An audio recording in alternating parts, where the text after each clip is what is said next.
Hi, my name's Jack Hodgins. Welcome to my DJI Phantom channel. I'd like to bring you a quick updates on where we are today. I'm actually in the process of building my website. Purchased the domain name. I've loaded WordPress onto it, and I've just added a theme. So now I'm just actually putting all the contents together now, and some images, photos, videos, and linking all my YouTube videos to it as well. And I've just started doing a news area, which is going to have all the FAQs, questions, new links, things I find useful. I'm going to put them all on there as well.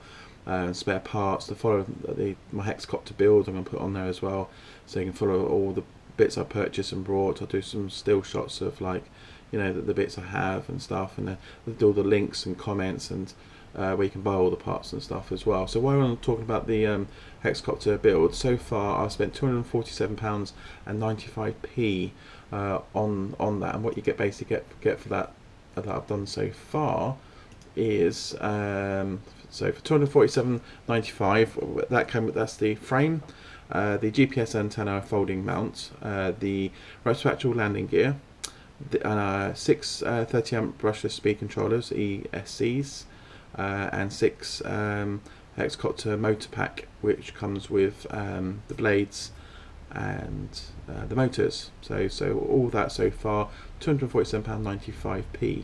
So I still have controller, flight gear to get, gimbal, GoPro 4. GoPro 4's on order. I've actually got, that should arrive next week. Just got to get the gimbal for it, and controller and some various other little bits and pieces. We can go cheaper on this because there is cheaper motors. Because my motor pack costs me £69.99 for a pack of 6. I know you can get them cheaper. You can spend about £40, but I thought, sod it, I'm going to go for some really good motors. So these are sort of that I think are really good, and probably better ones out there, but it's try and test. We're going to try and test. So I may buy some more motors at a later dates and swap them over and try things out. So when we do the finished build, we're flying it. We'll fly these motors, see how they handle, and if there's any other additional motors out there better, and gives us more speed, more flight time, then we'll add those on there as well. I've done the 30 amp brushless speed controller ECC because these seem to be quite good. They'll go with any motor I buy, so I thought I'd go for those. So I don't know, I'm not going to worry about spending how much I'm spending on this. I just want to get it up and running to see what I've purchased and brought. So it'll be quite fun, this will be, to put together. So hope you enjoy, keep following, and we'll do some more videos on that as well. Some questions and comments that come up. The Phantom Vision, the what called the prop guards, and the Firebolts. I've actually flown them on my Phantom a little while back, and I found that if you're flying up in the air quite high over trees, not exactly near trees but over trees, so you're quite high up in the air, about 100 feet in the air, I do find the wind does catch them and end up making it shake about a bit. So I didn't feel fantastic that way, but I suppose when you've got prop guards on, it's really meant for low flying around buildings and trees and bushes and things like that, so you can't actually bang and crash your Phantom. But I know it's a guy commented on my site saying that, you know, he's actually had knocked off and fallen off as well. It's caused some damage. But my prop guard seems to sort of be quite sturdy on there. I've noticed there's a guy I follow on a YouTube channel as well, does Phantom stuff. He's very much like done sort of a lot of like the battering tests with it and stuff, and they seem to held on quite strong. So I'm not sure whether I've got the because I know there's two versions of the Firebolts that I've heard, because I did my version, then I had a comment from a guy who actually makes them. I think it's the ones that I actually brought from. He was saying they made much more stronger and sturdy ones. So I'm hoping he'll send me some out so I can review them for you guys. If not, I'll see if I can get them, purchase them in and try them out, see if there's any good. But I haven't tried it around buildings yet, so I'm going to give that a go. Once weather gets a bit better in Surrey, then I'll take it out, because I know I want to fly around a bit some of the National Trust. I'm applying for a digital photography license, so I can actually fly to do photography around the trust areas, because they'll be really great, all the castles, old buildings and stuff. So we'll give the prop guards a go and see how we get on with it, and I can come back to you with the videos and tell you how I got on with the prop guards. If anybody else has got prop guards and flying it, please comment, let us know, because it'd be awesome to sort of hear what you guys think of what the prop guards on the Phantom are like.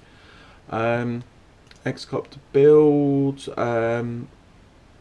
We'll do another video very shortly, because I've got the motors to actually put onto the arms and to get the ECs, and just try and get a soldering iron up. So I'm going to purchase a soldering iron this week. We can get them soldered up and do a video for that. So that will be coming up very shortly for you guys to watch.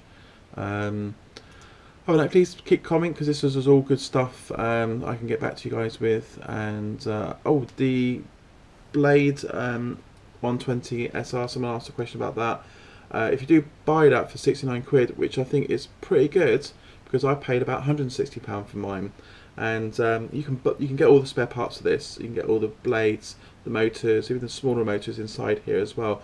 All this you can purchase and buy. And if you go onto eBay and do a search for Blade 120 SR, you'll get absolutely shitloads of stuff up on there. And this is how I found the boom and the motor replacement, which was about, I think it was about 14 quid. I can't remember exactly what I paid for it, but yeah. So that got me that. But you can buy all the top bits. You can even the chassis bit, the plastic chassis, all can be replaceable. Landing gear and all that stuff, the motors and cogs and stuff. These are really easy to fly, or I suppose easy as quickly as helicopters are to fly. This is a good base to play with and get up in the air. These have the same 8 channels as the bigger versions do. So if you're learning that, then you go from that to a big one. There's no difference on controlling, apart from obviously the other one's a bit bigger to fly, because it's 8 channels and the other one's 8 channels as well.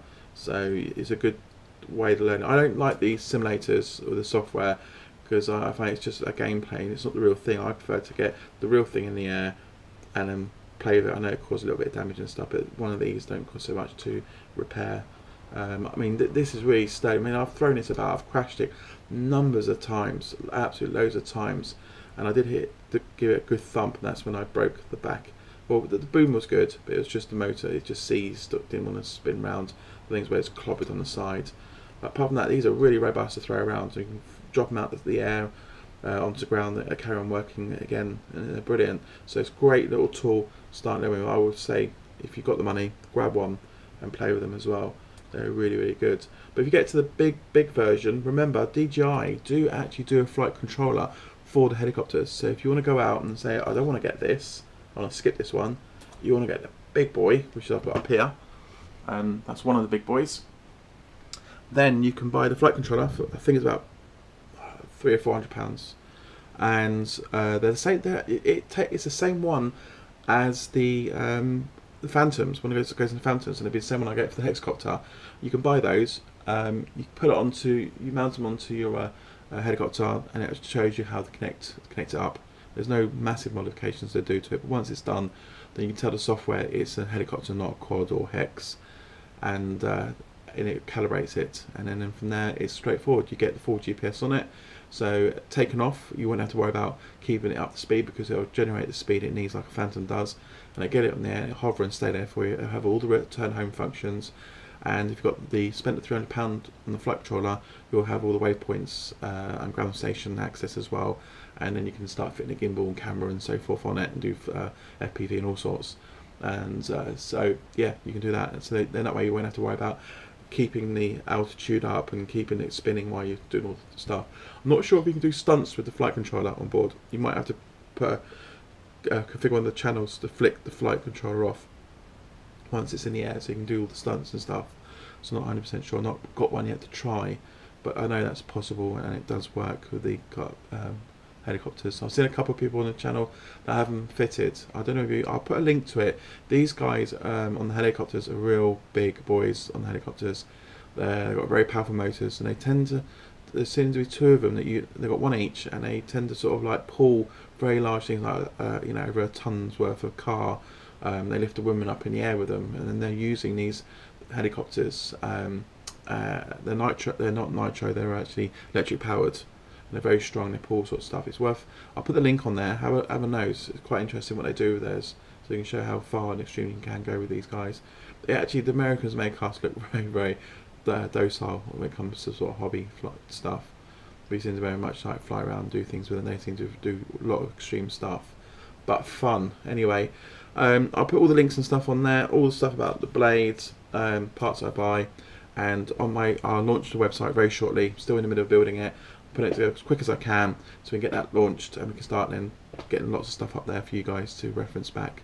And if you guys got any other ideas of where you buy your stuff from, purchase, again, please do comment below, let us know, we can check the shops out, and then we get a list of like good places to buy stuff from, and we'll get that on the website as well for you guys to go through and have a look.